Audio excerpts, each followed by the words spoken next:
अस्सलामुअलैकुम, welcome to our new video. कैसे हैं आप सब? उम्मीद करती हूँ आप सब लोग ठीक होंगे और अल्हम्दुलिल्लाह मैं भी बिल्कुल ठीक हूँ। और आज है हमारी क्लास 2 CSS की। उम्मीद करूँगी आप लोगों को जो मेरी पिछली क्लासेस हैं वो सब अच्छी लग रही होंगी। तो अच्छी लग रही हैं तो लाइक शेयर एंड सब्सक्राइब करें मेरे चैनल को। और इस वीडियो में हम लोग बात करेंगे CSS के सिलेक्टर्स के बारे में। ठीक है, CSS में हम कौन कौन से सिलेक्टर्स यूज़ करते हैं उसके बारे में। सबसे पहले तो हमने अपना एक फ़ोल्डर बनाया जिसके अंदर हम लोग ने index.html के नाम से अपनी फ़ाइल बना ली और यहाँ पे मैंने टाइटल दे दिया CSS सिलेक्टर्स का।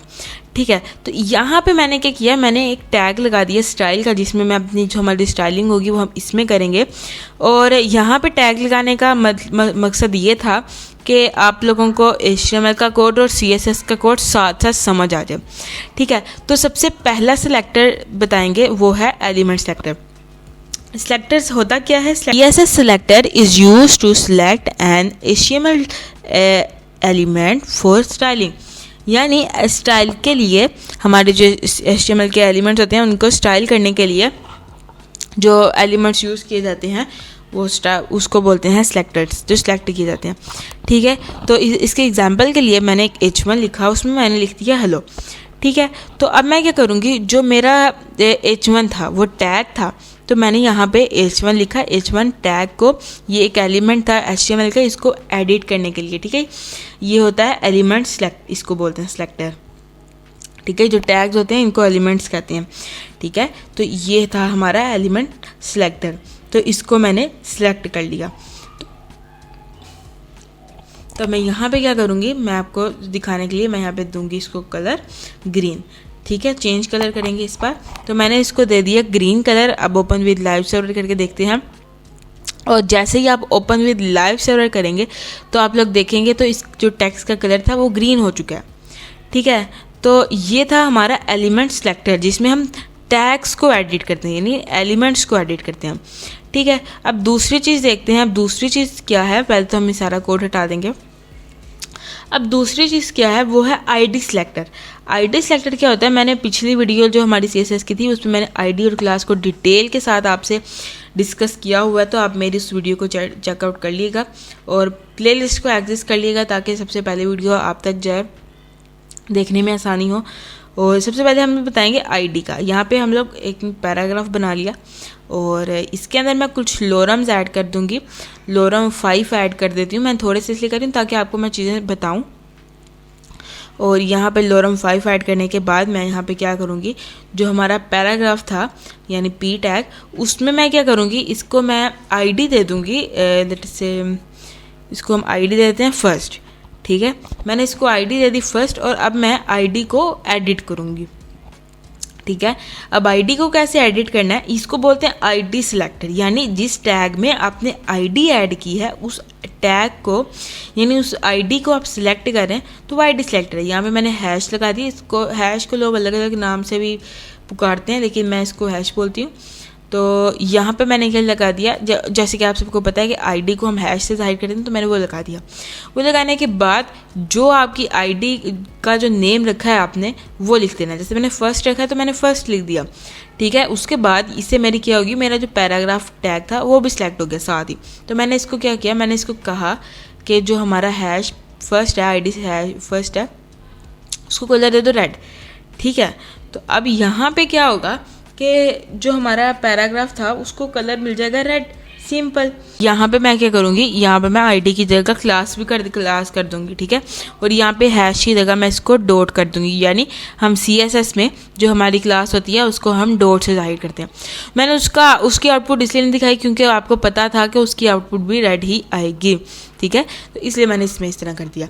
और इसको बोलते हैं क्लास सिलेक्टर, जिसमें हम अपनी क्लास को सिलेक्ट करके स्टाइल करते हैं, वो हमारा क्लास सिलेक्टर कहलाता है। तो अब हम क्या करेंगे, जो हमने P टैग लगाया था अब हम इसको भी ख़त्म कर देंगे। ठीक है, हमने P टैग को और जो हमारा स्टाइल था, स्टाइल में जो स्टाइलिंग की थी हमने P टैग की, उसको भी हम ख़त्म कर देंगे। और अब मैं आपको जो बताऊंगी वो होगा हमारा ग्रुप सिलेक्टर। ठीक है, अब ग्रुप सिलेक्टर्स क्या होता है, ये बहुत ही इंपॉर्टेंट है ग्रुप सिलेक्टर। जब हमने 5-6 ऐसे टैग्स हैं जिनको हम इकट्ठा एडिट करना चाहते हैं, ठीक है। तो उनको एडिट करने के लिए हमें क्या हो रहा है कि हम उनकी अलग अलग CSS नहीं करना चाहते, क्योंकि हम तीनों को वही स्टाइलिंग ऐड करना चाहते हैं जो हमने फर्स्ट वाले को दिया। फॉर एग्जांपल फर्स्ट वाले का मैंने कलर ग्रीन रखा, तो मैं चाहती हूँ आगे जो मैं जितने भी मैं टैग्स या कुछ भी एलिमेंट लगा रही हूँ उन सब का भी कलर रेड ही हो। तो उसके लिए मैं क्या करूँगी, उन सब टैग्स को इकट्ठे सेलेक्ट कर लूँगी। ठीक है, तो यहाँ मैंने H1 और H3 और P टैग की हेडिंग दे दिया, P टैग के टैग्स दे दिए हैं।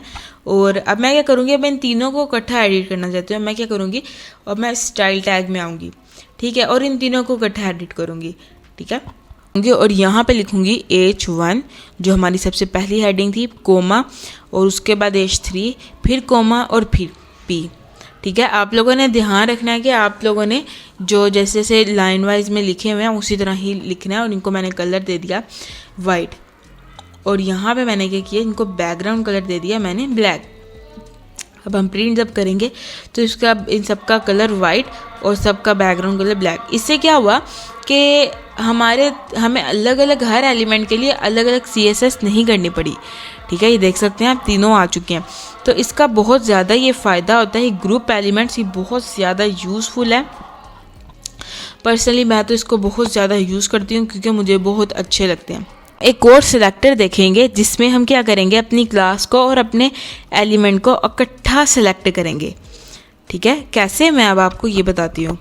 आपने इसके लिए क्या करना है, यहाँ पे मैंने यहाँ पे एक P टैग बनाया जिसमें मैंने कुछ लॉरम्स ऐड कर दिए, ठीक है, और उसको मैंने क्लास दे दी, लेटेस्ट से मैंने उसको क्लास दे दी पैरा, ठीक है। अब मैं क्या करूँगी, मैं अपने स्टाइल में आऊँगी और यहाँ पे मैं कहूँगी जो हमारा P टैग है उसमें जो मैंने उसकी क्लास पैरा में जो हमारा पैरा है, P का पैराग्राफ है, तो उसको हम कलर दे दो एक्वा, ठीक है। तो अगर मैं आपको ओपन में लाइव सर्वर करके दिखाऊँ तो इसका जो कलर होगा वो एक्वा हो चुका है, ठीक है। ये आपको नज़र आ रहा होगा, अगर नज़र नहीं आ रहा तो मैं आपको इसको थोड़ा जूम करके दिखाती हूँ, थोड़ा बड़ा करके दिखाती हूँ। ये देखें, आपको नज़र आ रहा होगा।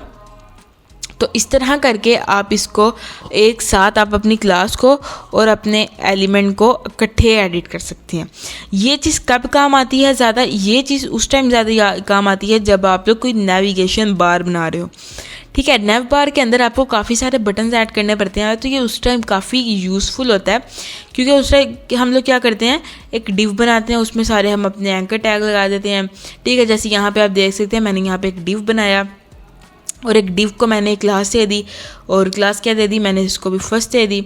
और अब मैंने क्या किया, मैं नीचे आई और नीचे आने के बाद यहाँ पर मैंने जो मुझे एलिमेंट्स की ज़रूरत थी वो मैंने लिख दी। जैसे कि मैंने एक H1 लिख दिया, H1 के अंदर मैंने लिख दिया हेलो, और उसके बाद मैंने एक और टैग लगाया जिसमें H3 लगाया, ठीक है, जिसमें मैंने लिख दिया हेलो, ठीक है। तो ये चीज़ ज़्यादा काम आती है आपके नेविगेशन बार बनाने में। करूँगी अपनी CSS की फाइल में आऊँगी और यहाँ पे मैंने जो कोड लिखा था उसको मैं ख़त्म कर दूँगी, और यहाँ पे मैं लिखूँगी जो मेरा डॉट फर्स्ट था, जो मेरी क्लास फर्स्ट थी, जो उसका H1 है, ठीक है। जो हमारा डॉट फर्स्ट जिसको हमने लिखा था उसको जो क्लास H1 है, ठीक है, उसको कलर दे दो एक्वा। तो क्या होगा कि मेरा कलर एक्वा आ जाएगा, ठीक है। इस तरह से अगर आप